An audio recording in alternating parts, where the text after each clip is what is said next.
ते तम भुक्त्वा स्वर्गलोकम विशालम क्षीणे पुण्ये मर्तलोकम विशन्ति एवं त्रैधर्मम अनुप्रपन्ना गतागतम काम कामा लभन्ते। अर्थात देवों की योनियों में जो मनुष्य होते हैं वो अपने सुख भोग कर स्वर्ग से भी लौट आते हैं।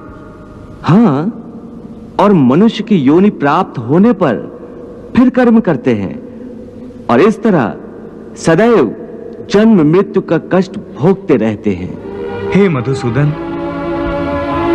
क्या कोई ऐसा स्थान नहीं जहां से लौटकर आना ना पड़े और जन्म मरण का यह चक्र समाप्त हो जाए? ऐसा स्थान केवल परम धाम है, अर्थात मेरा धाम, जहां पहुंचने के बाद किसी को लौटकर नहीं आना पड़ता। इसी को मोक्ष कहते हैं। हे अर्जुन, मनुष्य जन्म का प्रधान उद्देश्य मोक्ष प्राप्त करना है और यह मोक्ष केवल मनुष्य योनि द्वारा ही प्राप्त हो सकता है। इसीलिए मनुष्य के शरीर को मोक्ष का द्वार कहा जाता है। हे अर्जुन, मानव शरीर बड़ी मुश्किल से मिलता है, इसे यूं ही गंवाना नहीं चाहिए। देवता भी मानव शरीर की आकांक्षा करते हैं, परंतु मनुष्य की विडंबना यही है कि वो इस शरीर को अर्थात मोक्ष के अवसर को गंवाता रहता है।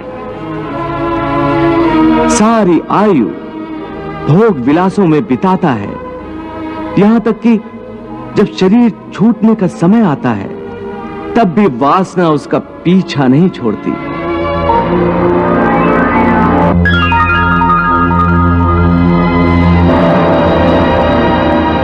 हे अर्जुन, मृत्यु के समय जो वासना मनुष्य के मन में दृढ़ रहती है, उसी वासना के अंतर्गत मनुष्य का दूसरा जन्म होता है। यम यम वापि स्मरन् भावम त्यजति अन्ते कलेवरम तम तमे वैति कौन्ते सदा तद भाव भाविता। प्रभु, भगवान श्री कृष्ण ये क्या कह रहे हैं कि मृत्यु के समय मनुष्य के मन में जो वासना या अधूरी कामना होती है, मनुष्य का अगला जन्म उसी के अंतर्गत होता है। इसका क्या अर्थ है?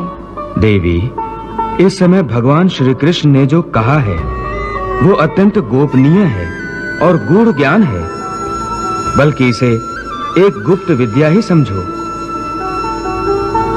जिसे ये विद्या आ जाए उस प्राणी को बड़े सहज तरीके से मोक्ष मिल जाता है। मैं समझी नहीं भगवन, ये गुप्त विद्या क्या है? देवी, ये गुप्त विद्या मरने की विद्या है। प्रभु का कहना है कि प्राणी ने चाहे कैसा भी जीवन व्यतीत किया हो, अंतकाल में यदि वो एकाग्र मन होकर केवल प्रभु का ध्यान करते हुए शरीर का त्याग करे तो वो सीधा परमात्मा के चरणों में पहुंच जाता है, जहां से उसे वापस नहीं आना होता।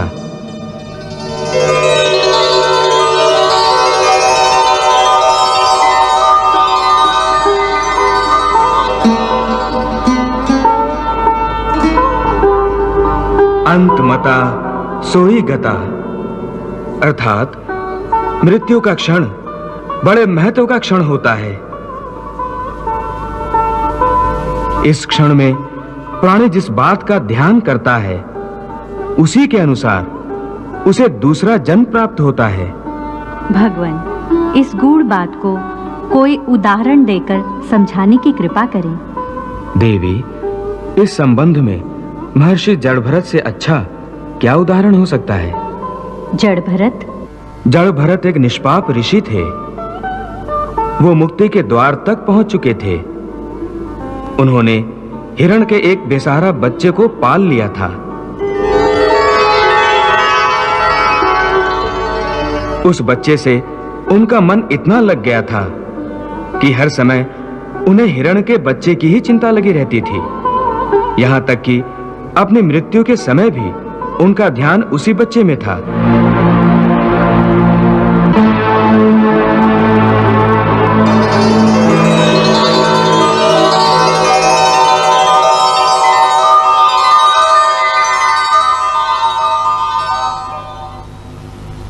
बस अंतिम क्षण में भी चूंकि उनका ध्यान उसी बच्चे की ओर ही था, इसी कारण अगले जन्म में उन्हें हिरण की योनि मिली थी।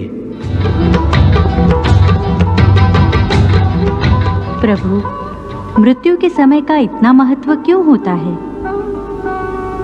देवी, मनुष्य की मृत्यु का समय मोक्ष का अवसर होता है। ऐसे समय में यदि मनुष्य अपने विधाता से मिलन के बदले उसकी माया के मोह में पड़ा रहे, तो ये विधाता का अपमान जैसा ही है।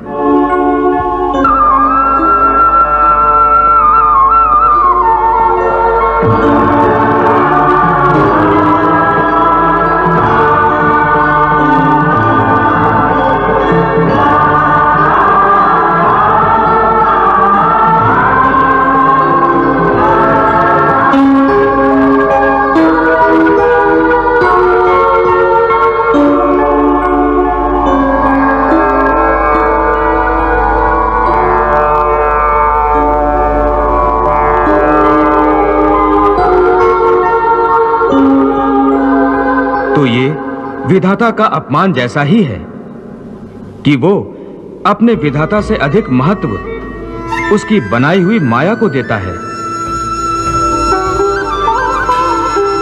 इसलिए उसे मृत्यु के बाद स्वर्ग तो मिल सकता है, परंतु मोक्ष नहीं मिल सकता। इसीलिए देवी, मृत्यु के समय मनुष्य को संसार की किसी वस्तु में नहीं, केवल अपने परमात्मा में ध्यान लगाना चाहिए।